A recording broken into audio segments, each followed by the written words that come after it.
In 2011, for the first time, UNESCO gave a musical genre, Fado, entry on the representative list of the intangible cultural heritage of humanity. During my field and literature research into Coimbra Fado, I've discovered links to the downfall of fascism and the materialisation of female voices in the traditionally male-dominated form of the genre. With the emergence of movements such as Me Too and global advancements in women's opinions being valued and heard, I seek to find out to what extent the increasing participation of women will influence the Coimbra Fado tradition. It could potentially change its lyrical and musical development and secure its preservation. My dissertation title is Has Gender Mainstreaming Affected the Predominantly Male-Dominated Coimbra Musical Tradition? So, slide 2. So why study whether gender mainstreaming is a potential driver for change? It's important when considering my dissertation title to understand the history of Coimbra Fado. So to contextualise the question, I will give a brief overview of Fado and the history of Coimbra. It also demonstrates some of the work I've done so far. Fado is concerned with the idiosyncratic Portuguese concept of suada. It has no direct translation into English, but roughly it means a longing or missing, though importantly not always in the romantic sense. Coimbra Fado is a regional form of Fado, differing from the Lisbon historically, musically and lyrically. Indeed, the Lisbon form is performed vocally equally by men and women.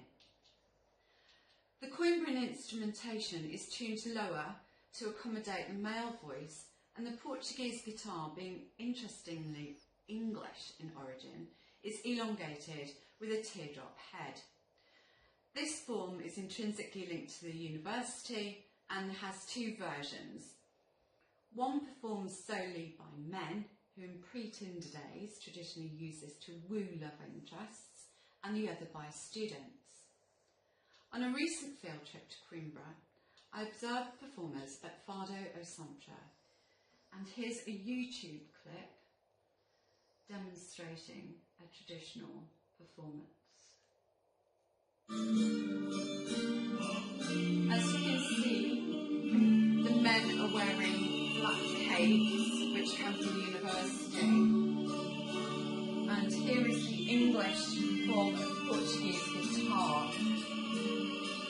This is a classical guitar, and the form is usually with one singer and two instrumentalists.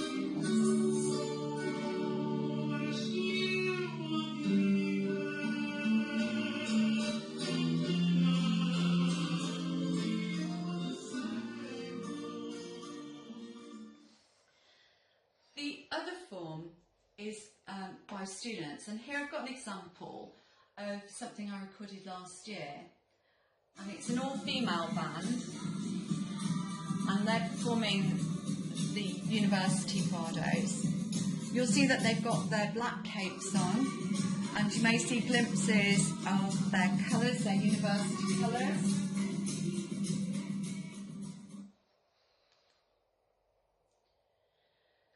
So, Fado is performed at events such as the Queimas de Fatas, which is the burning of the ribbons, which you saw in that clip, and it's at the heart of university life.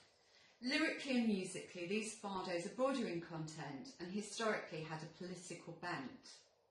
So Coimbra is located between Porto and Lisbon. It's obviously north of Lisbon, south of Porto, and has the oldest university in Portugal.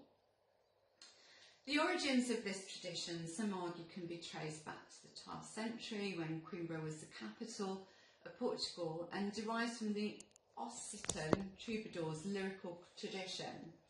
Indeed, it cannot be overstated how important the social, political, cultural and intellectual history of Portugal is when analysing Fado, and this is reflected in the available literature.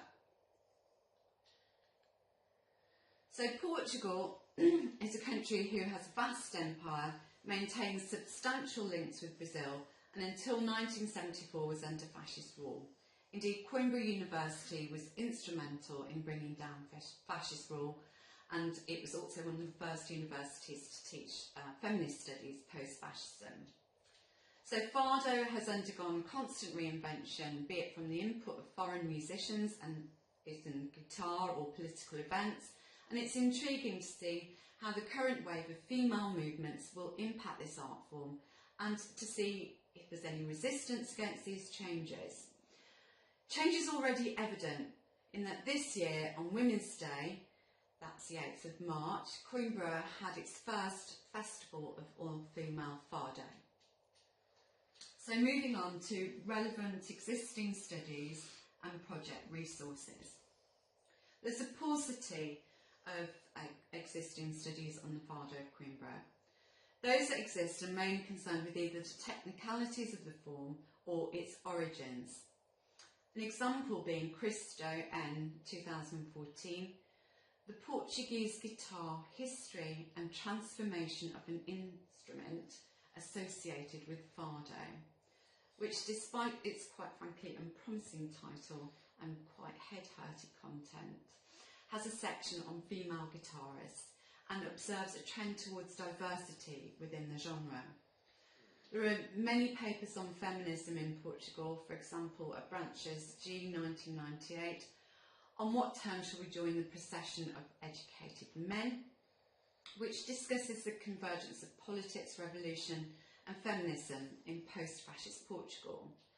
I found another paper by Estanque E 2005, Activism or Indifference, and it studies the social recomposition, gender differences and students' attitudes at the University of Coimbra.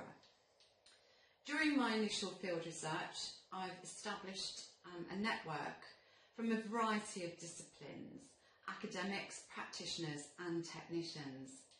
It is therefore both exciting and daunting that this may be the first paper produced on the influence of women in this genre. Methodology. As there is no single ontology, I will be taking a constructivist approach. My methodology will consist of a mix of qualitative and quantitative research, and I'll take an ethnographic approach.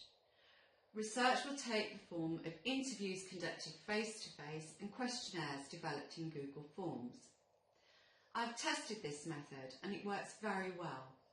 Forms can be added to whilst retaining original content. They can be sent via email, which circumnavigates issues with geography. Whilst it's obvious that I would conduct qualitative research, it may not be as obvious as to why I should undertake quantitative. I would like to measure how participants' attitudes may have changed once they've reflected on the participation of women in Coimbra Fado. My analysis will be interpretive and refer to theories such as feminist standpoint theory. I intend to present my work in case study format. Limitations. I don't speak Portuguese. Obrigada. This happens to be not a major limitation, as most Portuguese people speak embarrassingly good English. There are, however, ethical considerations in regard to my research methods. The new Data Protection Act, the GDPR, requires that I obtain consent from my participants, and there is of course the danger that people will not respond to questionnaires. I plan to return to Coimbra early in 2019, so should I have difficulty in response rates, I could recruit more candidates. To conclude, I've been fascinated by Fado since I first encountered it a few years ago, and returning to Coimbra in December has only furthered my passion. The more I discover, the more interested I become. I've been overwhelmed with the response from those I've spoken to, and there's a real enthusiasm amongst the Fado community to help me with my research. I hope by studying this small demographic and specific group to show that gender mainstreaming has had an impact on the perceived roles of women and how this changing participation will happen in a traditional male genre. My slide backgrounds are images from Coimbra, and I've included a list after my references should you want to know what they are.